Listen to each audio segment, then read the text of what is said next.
Hello viewers, welcome to my YouTube channel RM classes. मेरा नाम रेखा है और हमारे आज के वीडियो लेक्चर का टॉपिक है प्रेजेंट परफेक्ट टेंस। दोस्तों, इसके पहले मैं प्रेजेंट इंडेफिनिट टेंस और प्रेजेंट कंटिन्यूअस टेंस की डिटेल्ड वीडियो अपलोड कर चुकी हूँ। तो मेरा आपसे सुझाव है कि अगर आपने वो वीडियोज़ नहीं देखे हैं तो आप वो वीडियोज़ भी देख लीजिएगा, जिससे आपका टेंस का जो कॉन्सेप्ट है वो अच्छे से क्लियर हो जाएगा। चलिए स्टार्ट करते हैं।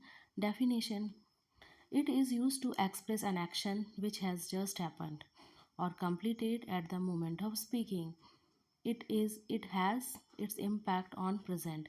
देखिए दोस्तों, ये प्रेजेंट परफेक्ट टेंस ऐसे एक्शंस को बताता है जो कि अभी अभी कंप्लीट हुआ हो और इसका इम्पैक्ट अभी प्रेजेंट पर पड़ रहा हो। जैसे कि आपने सुना होगा क्लास में, अगर टीचर बच्चों को कुछ वर्क देते हैं और उनमें से कुछ बच्चे उस वर्क को कंप्लीट कर लेते हैं तो वो क्या कहते हैं? वो कहते हैं ma'am I have done, means मैंने कंप्लीट कर लिया है और उन्होंने अभी अभी जो होमवर्क कंप्लीट किया है उसका इम्पैक्ट प्रेजेंट पर पड़ रहा है, उसका असर प्रेजेंट पर है। इसीलिए उस समय हम प्रेजेंट परफेक्ट टेंस का यूज़ करते हैं। अब इनको और अच्छे से समझ लेते हैं। प्रेजेंट परफेक्ट टेंस को हिंदी में समझने के लिए या फिर हिंदी में इसकी पहचान हम इस प्रकार से कर सकते हैं कि जिन वाक्यों के अंत में चुका है, चुकी है, चुके हैं, लिया है, किया है, दिया है, ली है, की है, दी है, इस प्रकार के शब्द आते हैं वो प्रेजेंट परफेक्ट की कैटेगरी में आएंगे। और अच्छे से समझ लेते हैं कुछ एग्जाम्पल से। मैं क्रिकेट खेल चुका हूँ, तो मैंने जो क्रिकेट खेला है वो क्रिकेट मैं अभी अभी खेला हूँ, मुझे ज़्यादा समय क्रिकेट खेले नहीं हुआ है। इस सेंटेंस से हम ये चीज़ समझ सकते हैं। जैसे कि अगर मैं बोलूँ कि मैं क्रिकेट खेल चुका था, इसका मतलब मैं रिसेंट पास्ट की बात नहीं कर रही हूँ, मैं बहुत पहले समय की बात कर रही हूँ। ठीक है। उसने मुझे यह किताब दी है, उसने मुझे अभी अभी ये किताब दी है, ज़्यादा समय नहीं हुआ है। वह घर जा चुका है और मैंने खाना खा लिया है, या फिर मैं खाना खा चुका हूँ। इस प्रकार के सेंटेंसेस इसमें बनते हैं। स्ट्रक्चर: इसके पहले वाले वीडियोस में अभी मैं आपको स्ट्रक्चर की इम्पोर्टेंस बता चुकी हूँ। देखिए दोस्तों, अगर आप टेंस सीखना चाहते हैं तो आपको स्ट्रक्चर की नॉलेज बहुत अच्छे से होना चाहिए, क्योंकि अगर आप स्ट्रक्चर प्रॉपरली लर्न कर लेते हैं तो आपको टेंसेस बनाने में कभी भी मिस्टेक नहीं होगी। और स्ट्रक्चर का जो फॉर्मेशन होता है वो सभी टेंसेस का एक जैसा ही होता है, उसमें ज़्यादा डिफरेंसेस नहीं होते हैं। उसमें सिर्फ हम क्या चेंज करते हैं? सिर्फ हेल्पिंग वर्ब और वर्ब की फॉर्म ही चेंज होती है, बाकी तो स्ट्रक्चर एक जैसा ही रहता है। इसलिए मेरा आपसे सुझाव है कि आप स्ट्रक्चर को ज़रूर अच्छे से लर्न कर लें। अब हम देखते हैं इसके स्ट्रक्चर को। Subject plus has, have plus verbs third form plus object. अब देखते हैं हैज़ किसके साथ लगाना है और हैव किसके साथ लगाना है। देखिए, he, she, it, name with third person singular only. Has का यूज़ हमें सिर्फ ही, शी, इट और नेम के साथ करना है। इसका मतलब ये थर्ड पर्सन सिंगुलर में यूज़ होता है। और हैव का यूज़ बाकी जितने सब्जेक्ट्स हैं हमें उसके साथ करना है। एग्ज़ाम्पल: मैं क्रिकेट खेल चुका हूँ। तो इसमें देखिए, अब हमें इस जो स्ट्रक्चर है उसके अकॉर्डिंग हम सेंटेंस को चेंज करेंगे। सब्जेक्ट क्या है इसमें सेंटेंस में? इसमें सब्जेक्ट मैं है, जैसे हम इंग्लिश में आई बोलते हैं। सब्जेक्ट के बाद हमें हैज़ या हैव में से कोई एक हेल्पिंग वर्ब चूज़ करनी है। आई के साथ हमें क्या लगाना है? यस, आई के साथ हमें हैव लगाना है, आई हैव। उसके बाद वर्ब का थर्ड फॉर्म लिखना है। इसमें वर्ब क्या है? प्ले। प्ले का थर्ड फॉर्म क्या हो जाएगा? प्लेड। उसके बाद हमें लास्ट में ऑब्जेक्ट लिखना है, दैट इज़ क्रिकेट। तो इस प्रकार से ये सेंटेंस कैसे बनेगा? I have played cricket. अब हम इसके अफर्मेटिव सेंटेंसेस बनाना सीख लेते हैं अच्छे से। Present perfect tense affirmative sentences, जैसे हिंदी में हम सकारात्मक वाक्य बोलते हैं।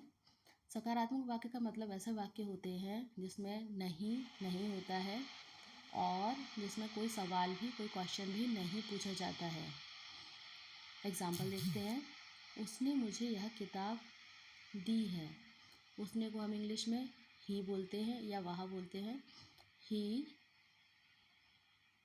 हैज़, गिव का थर्ड फॉर्म गिवन, किसे किताब दी है, मुझे उसने यह किताब दी है, मी। और this book, he has given me this book. वह घर जा चुका है। वह की इंग्लिश ही के साथ हैज़, जाने के लिए गो होता है, गो का third form gone. To home, he has gone to home. अब देखिए इसमें हमने टू यूज़ किया है। टू एक प्रेपोजिशन है जो कि कहीं पर जाने के लिए अगर आप यूज़ करते हैं, जैसे स्कूल जाने के लिए या फिर घर जाने के लिए, तो हम टू प्रेपोजिशन का यूज़ करते हैं। इसे मैं प्रेपोजिशन वाला वीडियो में और अच्छे से समझाऊंगी। मैंने खाना खा लिया है। आई हैव ईटन फूड, मैंने खाना खा लिया है। अब देखते हैं हम नेगेटिव सेंटेंसेस। नेगेटिव सेंटेंसेस का मतलब होता है नकारात्मक वाक्य जिसमें नहीं लिखा रहता है। स्ट्रक्चर देखिए, subject has have plus not plus verb, verbs third form plus object. अब अफर्मेटिव सेंटेंस और नेगेटिव सेंटेंस के स्ट्रक्चर में सिर्फ इतना सा डिफरेंस है कि इसमें हैज़ हैव के बाद हम नॉट लगाते हैं। एग्जाम्पल, मैं क्रिकेट नहीं खेल चुका हूँ। आई हमने लिखा, हैव आपको क्या चेंज करना है इसमें, यस आपको सिर्फ हैज़ या हैव के बाद नॉट लगाना है। I have not played cricket, उसने मुझे यह किताब नहीं दी है। ही हैज़ के बाद नॉट पुट करना है। He has not given me this book, वह घर नहीं गया है। He has not gone to home, वह घर नहीं जा चुका है। हम लिख सकते थे, उसका मतलब भी यही होता है, लेकिन नॉर्मली भाषा में जब हम बात करते हैं तो ऐसे कम बोलने में आता है कि वह घर नहीं जा चुका है। हम क्या बोलते हैं कि वह घर नहीं गया है। इन दोनों का मतलब सेम रहेगा। He has not gone to home. मैंने खाना नहीं खाया है। आई के साथ हैव के जस्ट बाद में नॉट लगाना है। ईट का third form eaten, food I have not eaten food, I have not eaten food. Interrogative sentences, interrogative sentences का मतलब होता है प्रश्नवाचक वाक्य जिसमें कोई सवाल पूछा गया हो। देखिए, इंटेरोगेटिव सेंटेंसेस को समझने के पहले हम उसके टाइप देख लेते हैं। दो प्रकार के इंटेरोगेटिव सेंटेंसेस की बात इसमें हम करेंगे। एक होता है यस नो टाइप और एक होता है question with WH words. Yes no type में हम क्या देखेंगे, क्या तुम खेल चुके हो, इसका आंसर आप कैसे देंगे हिंदी में, या तो आप बोलेंगे यस मैं खेल चुका हूँ या फिर नहीं मैं नहीं खेल चुका हूँ। इसका मतलब ऐसे क्वेश्चंस जिसका जवाब आप या तो हाँ में या फिर ना में दे सकते हो, उन्हें यस नो टाइप क्वेश्चंस कहते हैं।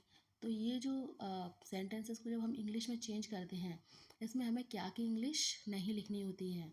क्या नहीं करना होता है इसमें, इसमें हम क्या के लिए वॉट का यूज़ नहीं करेंगे। तो जब सेंटेंस बनाते समय जब आप ट्रांसलेट करेंगे तो आपका स्ट्रक्चर हैव से स्टार्ट होगा। हैव यू प्लेड, क्या तुम खेल चुके हो। अब सेकंड टाइप देखिए, क्वेश्चन विद WH वर्ड्स। इस प्रकार के क्वेश्चन जब आपसे पूछे जाते हैं तो उसका आंसर आप यस या फिर नो में नहीं दे सकते हैं।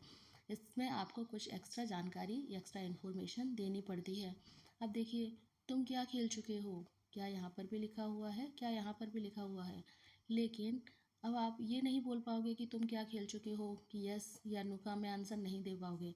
आपको बताना पड़ेगा कि आपने कौन सा गेम खेला है। इसमें आपको कुछ विस्तार से जानकारी देनी होगी, डिस्क्रिप्शन देना होगा।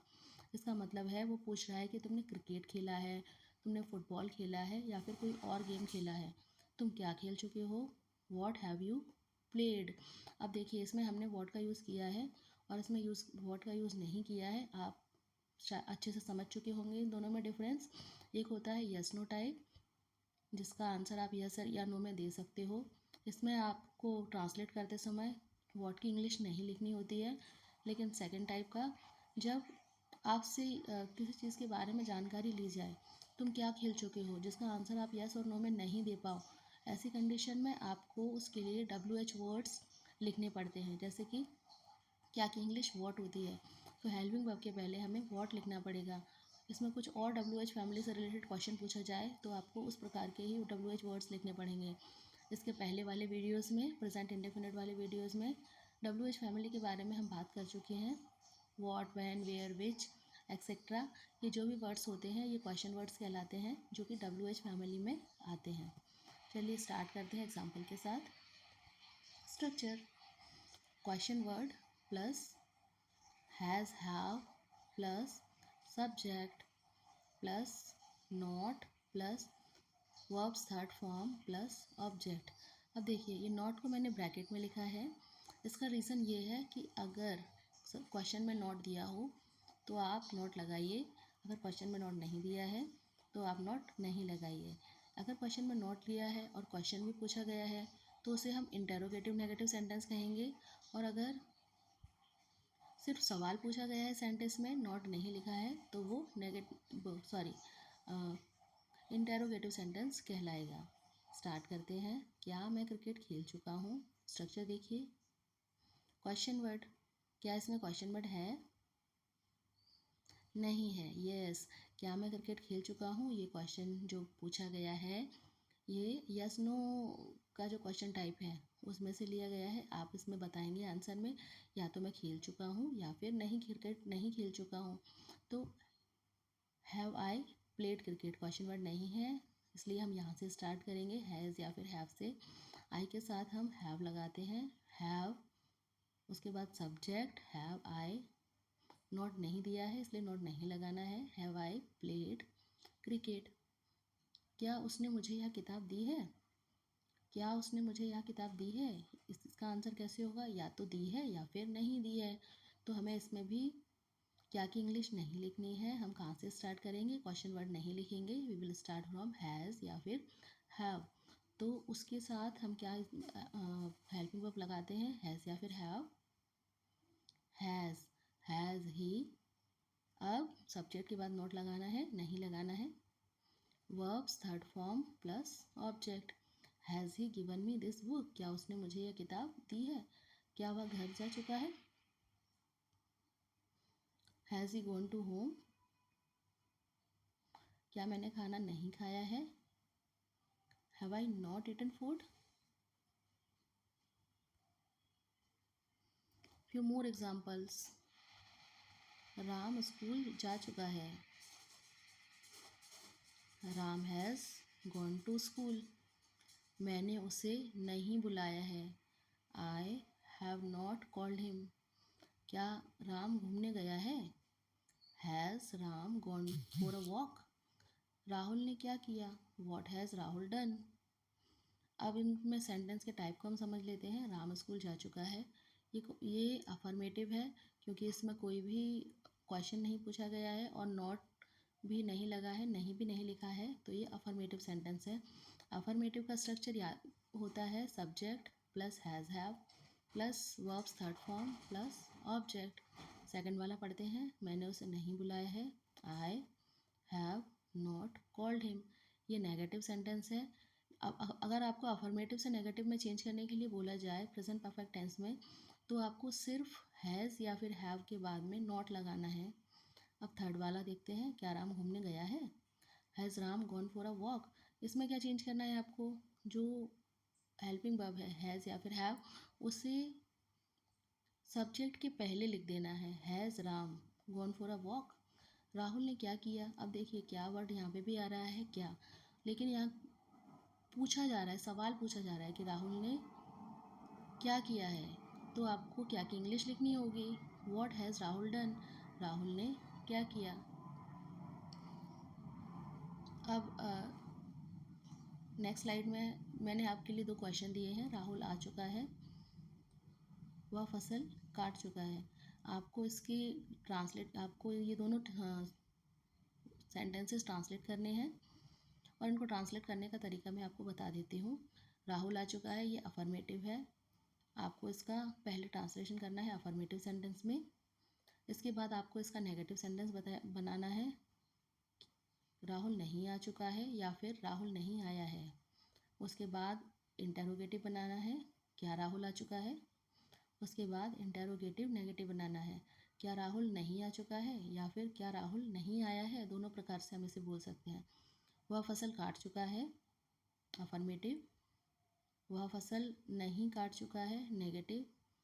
क्या वह फसल काट चुका है या फिर क्या उसने फसल काट ली है, और क्या उसने फसल नहीं काटी है।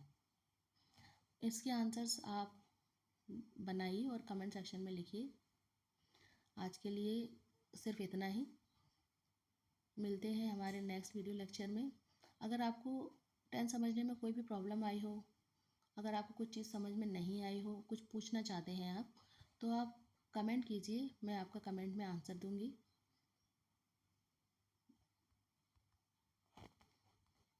आज के लिए सिर्फ इतना ही। Thank you for watching. अगर आपको वीडियो पसंद आई हो तो लाइक कीजिएगा और मेरे चैनल को सब्सक्राइब कीजिएगा।